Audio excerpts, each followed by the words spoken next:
सभी को प्रणाम। हम कर रहे हैं एक दिव्य देव ध्यान। मैं क्या हूँ, नेत्रबंद, सजगता, एक स्माइल, खिलखिलाता हुआ दिव्य देव चेहरा, अपने भीतर अपने केंद्र को अनुभव करती हुई आत्मा और अपने शरीर को अपने से कुछ दूरी पर देखते हुए गुरु शक्ति के सानिध्य में मैं क्या हूँ का दिव्य देव ध्यान।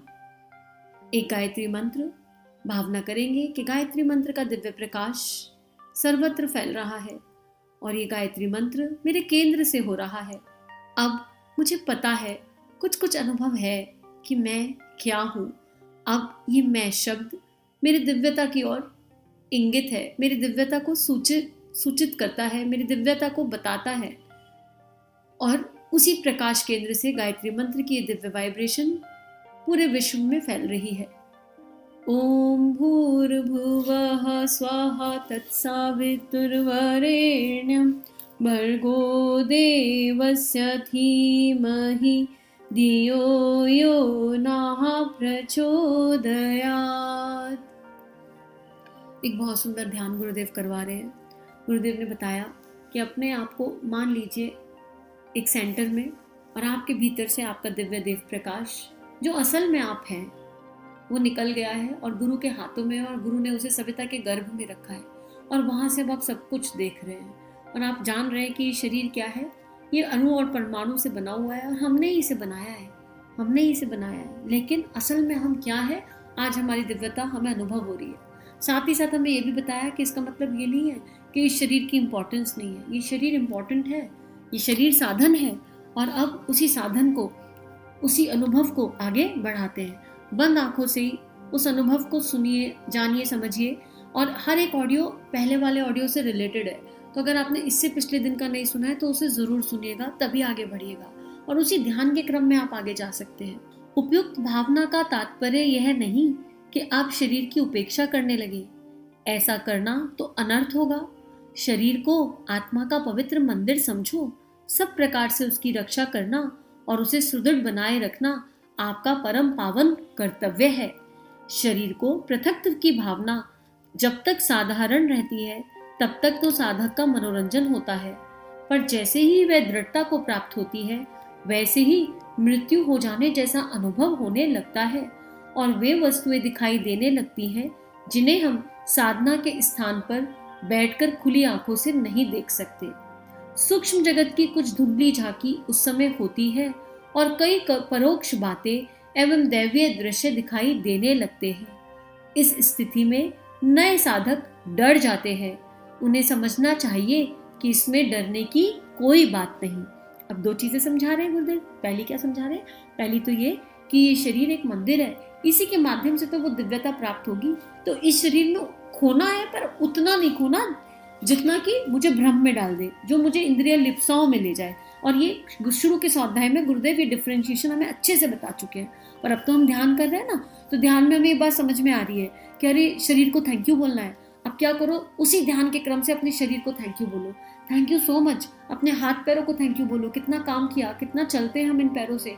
एक एक उंगली को थैंक यू बोलो, अपने इंटरनल बॉडी पार्ट्स को थैंक यू बोलो। और आप जब ये ग्रैटिट्यूड की फीलिंग अपने शरीर को डालोगे तो आपका शरीर और बेटर हो जाएगा। अगर आपका कोई अंग अस्वस्थ है आज की डेट में तो उसको ध्यान से देखो, उस पर उसी दिव्य प्रकाश को डालो, फील करो कि वो लाइट, वो प्रकाश आपके उस अस्वस्थ अंग पर पड़ रहा है और उस अस्वस्थ अंग को सॉरी बोलो, क्योंकि कहीं ना कहीं हमारी गलती के कारण ही तो वो बीमार हुआ है। हमने इस शरीर का मिसयूज किया, इंद्रियों का जो है मिसयूज किया और इसलिए बीमार पड़ गए। तो वो सब करो और आप देखोगे कि आप धीरे धीरे स्वस्थ होते जा रहे हो, क्योंकि अब आपका जो केंद्र है, कॉन्शियसनेस है, वो शिफ्ट हो गई है। अब आप ये शरीर नहीं हो, अब आपको पता है कि आप वो दिव्य केंद्र हो और ये शरीर आपका वस्त्र है। और हम अपने वस्त्रों का भी तो कितना ध्यान रखते हैं ना, वस्त्र को धोते हैं, प्रेस करते हैं और फिर बहुत अच्छे से पहनते हैं, अच्छे से उनको संभाल कर रखते हैं। अब इस शरीर का उसी तरह ध्यान रखना है, लेकिन इसमें अटैच नहीं होना। हम अपने किसी कपड़े से अटैच थोड़ा ना होते हैं कि कपड़ा फट भी जाएगा तब भी उसको पकड़ कर रखेंगे, नहीं करते ना। तो बिल्कुल उसी लेवल पर इस शरीर का ध्यान करना है।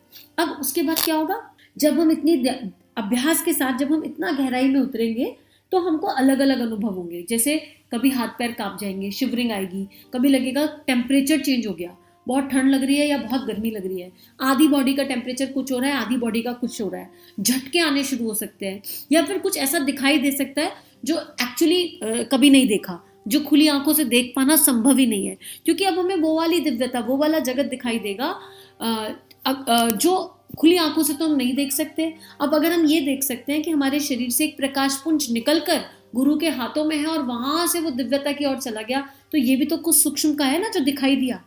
वो अनुभव भी होगा, और वो अनुभव होगा धीरे धीरे। जब इस अभ्यास की प्रैक्टिस होगी तो शरीर बिल्कुल वजनहीन लगेगा और सब कुछ वहीं से दिखेगा, और वो साधना बन जाएगा। 24 घंटे फिर वैसे ही चलेगा।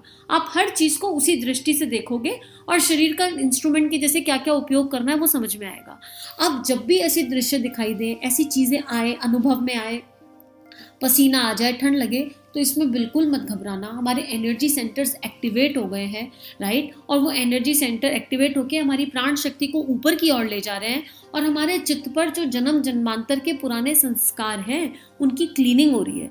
तो अब ऐसा हो गया है कि अब जो है हम जो है एनेस्थीसिया मोड में है, और वो परमात्मा रूपी डॉक्टर हमारा ऑपरेशन कर रहा है, तो उसको ऑपरेशन करने दो, वो हमारी सफाई कर रहा है। Let the cleaning happen. Clean सफाई में कोई बुराई तो है नहीं। यहाँ पर अगर हम डर जाते हैं, ठीक है, तो हम एकदम से फिर वापस आ जाते हैं घबरा के, अरे ध्यान छोड़ दो, अरे नहीं करना, अरे अनुभव गड़बड़ा गया। डरना नहीं है, स्थिर। क्यों नहीं डरना है? क्योंकि उन्होंने शपथ लेकर कहा, कि उन्होंने गुरु तत्व ने, गुरु शक्ति ने, कि मैं आपको उस ओर ले जा रहा हूँ जहाँ से आप अपनी दिव्यता को जान पाएंगे। तो तुरंत अपने गुरु का स्मरण कर लो, उनके चरणों को देख लो और उनके चरणों को पकड़ लो, और स्थिरता से बैठकर देखो कि क्या घटित हो रहा है। बिल्कुल नहीं डरना है। और पूर्व संस्कारों के कारण ही झटके लगते हैं। एक एक झटके का मतलब एक एक संस्कार की चटक कर सफाई। 21 दिन में आप अपना इनर ट्रांसफॉर्मेशन होता हुआ अनुभव करने लगोगे। 21 डेज केवल। अब इसको ध्यान से सुनिए।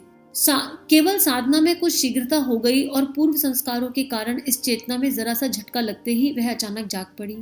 इस श्रेणी तक पहुंचने में क्रमशः और धीरे धीरे अभ्यास होता है, तो कुछ आश्चर्य नहीं। साधना की उच्च श्रेणी पर पहुंचकर अभ्यासी को वह योग्यता प्राप्त हो जाती है कि सचमुच शरीर के दायरे से ऊपर उठ जाए और उन वस्तुओं को देखने लगे जो शरीर में रहते हुए नहीं देखी जा सकती। उस दशा में अभ्यासी शरीर से संबंध तोड़ नहीं देता। जैसे कोई आदमी कमरे की खिड़की में से गर्दन बाहर निकालकर देखता है और बाहर क्या कहाँ होता है, और फिर इच्छा अनुसार सिर को भीतर कर लेता है, यही बात इस दशा में भी होती है। अब हमें जो भय होता है वो किस चीज़ का होगा? अरे कुछ हो ना जाए, कुछ मिसहैपनिंग ना हो जाए। मोस्टली हर भय के मूल में यही बात छुपी रहती है। कुछ नहीं होगा, आपका शरीर सुरक्षित है क्योंकि वो गुरु के संरक्षण में है, और अभी हमारी योग्यता उतनी नहीं हुई है, अभी हम उस स्तर पर पहुंचे ही नहीं है कि हमारे शरीर को कुछ हो जाए। अभी तो शुरू के संस्कार हैं, उनकी सफाई हो रही है, उनकी क्लीनिंग हो रही है, और हमें एक्सपीरियंस नहीं है, और राइड पर बैठे हैं। तो राइड पर बैठेंगे तो कुछ तो गूज बम्स और चिल्स आएंगे ना। जब ऊंची ऊंची राइड्स पर बैठते हैं मेलों में जाकर, तो कुछ तो अजीब अजीब सा होता है ना, बटरफ्लाइज हो जाती है पेट में, अलग अलग हो जाता है, बस वही है, ठीक है। और अपने यहाँ पर अपने ध्यान के अनुभवों में खोना भी नहीं है, उनसे अटैच भी नहीं होना। हो सकता है प्रैक्टिस करते करते कभी कोई दिव्य अनुभव हो जाए, ठीक है। अब अगले दिन करने बैठे तो हम पुराने वाले अनुभव को ढूंढ रहे हैं, तो फिर हम इंद्रिय में लप्त हो गए। वो दिव्य अनुभव हुआ, वो रजिस्टर किसको हुआ? हमारी इंद्रियों को। और इंद्रियां सुख ढूंढ रही हैं, चाहे वो आध्यात्मिक सुख को या सांसारिक, दोनों ही केस में सुख ढूंढ रही है। तो किसी भी सुख पे अटैच या डिटैच नहीं होना। पता चला अगले दिन बैठे और फिर से उसी को ढूंढने लगे, अरे कल क्या मिला था आज भी वही मिल जाए। और हो सकता है यूनिवर्स ने प्लान किया हो कि कल जो दिया इससे थोड़ा ज्यादा देना है, लेकिन हम तो पहले वाले पे अटके के बैठे हैं। तो जो मिला उसे रजिस्टर में नोट करते जाइए। मेंटेन अ डायरी, अपनी डायरी बनानी चाहिए, जिससे हमें 40 दिन बाद, साल भर बाद ये पता चले कि यात्रा कहाँ से शुरू हुई और कहाँ गई। आपको उस डायरी में बहुत लंबा समय नहीं लगाना, आपको बस अपनी अनुभूति और अपने अनुभव अपने लिए शॉर्ट में लिखने हैं। लिखते चलिए, पता चलता रहेगा कि क्या घटित हुआ। उसके बाद गुरुदेव कह रहे हैं कि जब प्रैक्टिस करते करते करते करते आदत पड़ जाएगी और साधना के उच्च श्रेणी पर पहुंचेंगे, तो बिल्कुल ऐसी वाली फीलिंग आएगी जैसे खिड़की में से झांक कर देखा और अंदर ले आए। तो आत्मा शरीर से बाहर निकली, सब कुछ दृष्टा भाव में देखा, और जब रोल प्ले करना है तो वापस शरीर में आ गई। बहुत सिंपल लगने लगेगा, बहुत डिफिकल्ट फिर कुछ नहीं लगेगा, ठीक है।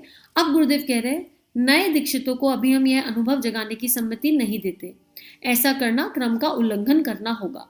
समय अनुसार हम परोक्ष दर्शन की भी शिक्षा देंगे।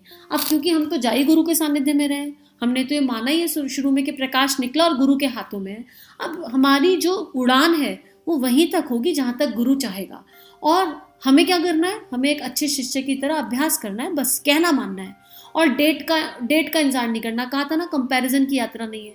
तो 1 साल, 2 साल, 6 महीने, 3 दिन, जितना मर्जी लगे, पर हम रोज बैठेंगे। और उसके लिए यम, नियम, आसन, प्राणायाम जिनके बारे में पहले बताया गया है, वो सब बहुत इंपॉर्टेंट है। छोटे छोटे अनुष्ठान करना शुरू कर दीजिए 9-9 दिन के। अपने अन्नमय कोश की शुद्धि की व्यवस्था करना शुरू कर दीजिए। जन्म शताब्दी पुस्तक माला में ये सब कुछ बताया गया है, उसको समझने की कोशिश कीजिए। और ये मुश्किल नहीं है, ये बहुत आसान है, क्योंकि कोई है जो हमें यात्रा करा रहा है। और जब गुरु के संरक्षण में जाते हैं तो गुरु हमारे हर जन्म, गुरु हमारी वो माँ है जो हमारे जन्म जन्मांतर के संस्कारों को जानता है। और अब हमने अपने आप को गुरु रूपी माँ को समर्पित कर दिया, तो वो हमारे लिए जो बेस्ट होगा वो हमें दे ही देंगे। हमें इसमें रुकने और अटकने की आवश्यकता नहीं है। अब आगे लिख रहे गुरुदेव, इस समय तो इसका थोड़ा सा उल्लेख इसलिए करना पड़ा कि कदाचित किसी को स्वमेव ऐसी चेतना आने लगे तो उसे घबराना या डरना नहीं चाहिए। अब गुरुदेव ने यहाँ पे दूसरी बात एकदम क्लियर कर दी है कि मैंने ये बातें इसलिए लिख दी हैं, इसलिए बता दी हैं कि कई बार अनुभव हो जाते हैं, और अनुभव हुआ तो आप कह दोगे अरे आपने तो बताया नहीं था ऐसा अनुभव हो जाएगा। लेकिन एक एक अनुभव गुरु के हाथ में है, क्योंकि डोर गुरु के हाथ में है। गुरु शक्ति, गुरु तत्व ही हमें यात्रा करा रहे हैं, हमको ये स्मरण रखना है। तो अनुभव हुआ तो वेल एंड गुड, नहीं हुआ तो भी कोई बात नहीं, क्योंकि हम तो कुछ पाने बैठे ही नहीं थे। हम तो बस यात्रा करने बैठे थे, और हम तो ट्रेन में बैठ गए, और हमें पता है क्या कि ड्राइवर है, चला रहा है, और वो जब चला रहा है तो वो हमें मंजिल तक ले जाएगा। तो हम तो अब ट्रेन में, अब हम कौन सी ट्रेन में बैठ गए, हम उस गुरु के प्यार की ट्रेन में बैठ गए हैं। उन्होंने बुलाया है और कृपा से बुलावा आया और हम चल दिए, और अब हम चल दिए तो हम पहुंच ही जाएंगे। हमको बैठना है और बैठकर नियमित अभ्यास करना है। आज के लिए इतना ही। हम सभी का जीवन गुरु तत्व के दिव्य सूक्ष्म सानिध्य में मंगलमय है।